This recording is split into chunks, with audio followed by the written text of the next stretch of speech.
So, welcome back to 31 Days of Horror and happy Halloween because we've made it to 31 days. And I figured since it is Halloween, I'd look at one of the more underrated horror films going out there, especially since it's a sequel to a classic, and that is 1983's Psycho 2. Now, this was released 23 years after the original.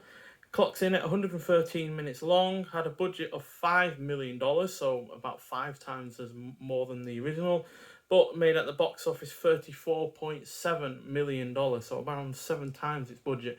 Now, granted, that's not quite as much as the original, because that made around $50 million, but still, that is a resounding success. It's directed by Richard Franklin, who also did the superb Road Games, and as well as Patrick and Link. It was written by Tom Holland, who also wrote and directed Child's Play and Fright Night. It's got cinematography by Dean Cundy, who also did the Back to the Future trilogy, Jurassic Park, the first 3 Halloween films, The Fog, The Thing, and Death Becomes Her. It's got a score by Jerry Goldsmith, who I've seen 60 films from, and would be here all day if I had to name them all. But 3 notable horror films in that 60 films are Alien, The Omen, and Poltergeist. It's stars Anthony Perkins, who was in the original Psycho as Norman Bates, and he reprises that role in here. And he was also in Murder on the Orient Express and The Black Hole. Also stars Vera Miles, who was also in the original Psycho as Leela Crane. And she was also in The Searchers and The Man Who Shot Liberty Valance, both directed by John Ford. And she was also in another earlier Hitchcock film, The Wrong Man. And also stars Robert Lagaya, who's in Scarface, Big, Independence Day, and The Ninth Configuration. So, after years of treatment at a mental institution for the criminally insane, serial killer Norman Bates is finally released, deciding to move back into his long-dead mother's infamous old house. He soon finds himself tormented by her demands and begins to question his own sanity. So, the 80s featured 2 notable sequels to classic films from the 60s. That didn't have the original director and had absolutely zero expectations behind them that they would work. And the first was 2010, The Year We Make Contact, and then this sequel to Alfred Hitchcock's classic from 1960. Despite everything that this has going against it in terms of expectations and carrying on the story that was started more than 2 decades prior, this works thanks to a few crucial decisions.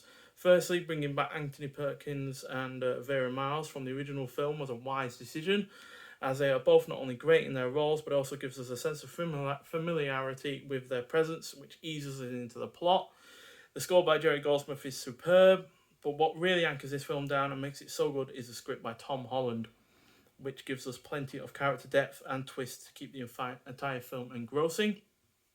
The supporting cast is also solid, it is well paced, the cinematography is really good, it features the same type of humour that was so present in Hitchcock's films, and though the film does stray into slasher conventions of the time, we do at least get a couple of gruesome kills that are done really rather well. So, really, really fantastic film. Not for one moment saying I prefer it to the original, because, that just nailed pretty much everything about what it was trying to go for. Whereas this doesn't quite do that. Like I said, it does stray into horror slasher conventions from the time a couple of times. But outside of that, everything else is really, really great. And even though some people would say, oh, why are you doing a sequel to a Hitchcock film, which I don't think has happened once ever since this came out. I don't think there's ever been another sequel to a Hitchcock film. I know for sure he didn't do any sequels himself. Did do a couple of his own films again in terms of remakes, but I don't think he never did a sequel like either on his own or from his work after he passed away. So but still superb film. And if you go into it and really liking the original, but knowing that story could continue as it has done effectively here, then you should also enjoy this. So thank you for watching all of these videos. I know 31 videos solely on reviews is a lot, because obviously I've done other videos as well outside of these reviews, so there's been a lot of content this month, which is obviously going to only maintain itself, because obviously Forza Horizon 5 is out on the 5th of November. I probably won't do a single review a day next year for Halloween, because this was quite taxing.